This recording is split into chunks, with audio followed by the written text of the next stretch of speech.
seorang pemimpin merasa diri menjadi seorang pemimpin, lalu kemudian melakukan bagaimana layaknya seorang pemimpin. Itu ya.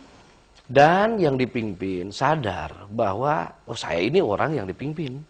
Lalu kemudian dia akan melakukan bagaimana seharusnya orang yang dipimpin. Itu. Nah, itulah barangkali hal yang saya melihat perlu dipahami. Bahwa keberhasilan kepemimpinan tidak hanya harus dilihat sebelum dia jadi pemimpin, tetapi juga harus disertakan oleh kita yang dipimpinnya untuk hidup bersama-sama. Kalau kita lihat sekarang ini Pak Kiai ya, kalau kita lihat kan banyak yang berseberangan ini, terutama juga antara yang dipimpin dengan yang memimpin. Nah ini banyak juga hal-hal yang kemudian yang dipimpin ini menyorot dari apa yang dilakukan oleh sang pemimpin. Ini untuk menyatukan begitu, Pak Kiai tadi sampaikan sebaiknya ada sauyunan gitu ya, kalau kata orang Sunda mah gitu ya. Harusnya ada persamaan persepsi mungkin, kemudian juga bisa bersama-sama melangkah. Kalau sekarang kan susah Pak Kiai, ini banyak dimanifestasikan dengan aksi demonstrasi karena ketidakpercayaan terhadap sesuatu. Ini gimana kira-kira? Teh Devi jadi begini ya, bahwa apakah ba'duhum awliya'u ba'din ini bisa dilakukan? Allah akan menyampaikan dalam Al-Quran, la yukallifullahu nafsan illa wus'aha. Andai itu sudah disampaikan oleh Allah, berarti semuanya itu sudah dikondisikan. Dikondisikan apa sih Kang? Dikondisikan ya. Disesuaikan barangkali ya. Dengan batas dan kemampuan manusia itu sendiri. Jadi kalau Allah sudah menyampaikan tidak ada lagi kata tidak bisa. Tidak ada lagi kata tidak mampu. Pasti mampu. Nah, contohnya, contoh kecil saja, barangkali kita sudah paham bahwa manusia diciptakan, manusia itu makhluk khata wan nisyan, yang artinya manusia makhluk khata wan nisyan, di dalam manusia itu sudah terdapat kejelekan, sudah terdapat kesalahan, dan itu yang menyampaikan Allah tuh. Yang Allah sudah menyampaikan, kenapa kita harus mencari lagi kesalahan orang? Nah, itu ya. Kenapa kita harus menggorek lagi kesalahan orang? Orang kok sudah memang salah.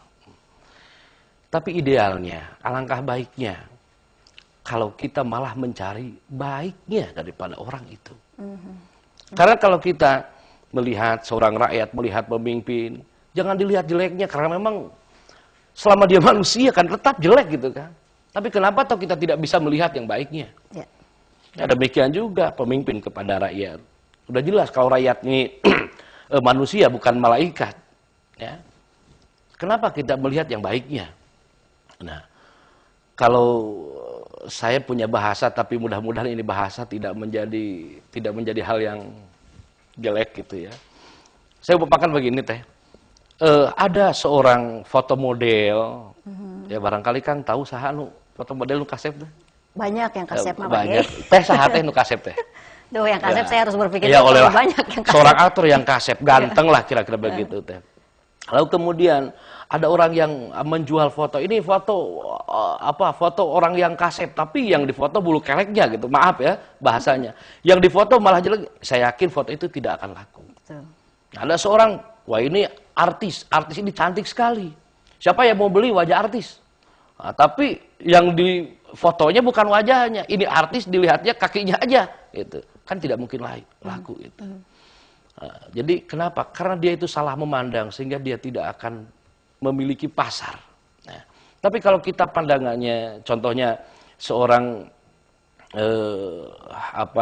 orang fotografer gitu kan, dia itu untuk membidik satu bentuk yang bagus itu tidak cukup satu roll lah. Mungkin kira-kira saya perkirakan ini saya bukan dunianya ya. Diperkirakan mungkin ada 3 roll. Kalau 3 roll 36, berarti kurang lebih 90 kali dia akan membidikan lensanya hanya untuk mendapatkan satu arah yang tepat sehingga layak dijual. Nah, untuk terjadi hubungan antara yang dipimpin dan yang pemimpin, marilah kita sama-sama melihat hal yang positifnya, tidak harus melihat yang jeleknya. Itu barangkali kita harus dilihat keseluruhan begitu ya. Kebetulan kalau Pak Mustafa juga ini sudah memimpin Pak. Ini kalau saya sih mungkin ingin tahu lebih jauh lagi yang mengenai ketika seseorang mendapatkan amanah, karena kepemimpinan itu adalah amanah, apalagi memimpin satu instansi, karena di situ juga akan melibatkan rakyat juga di dalamnya, Pak ya.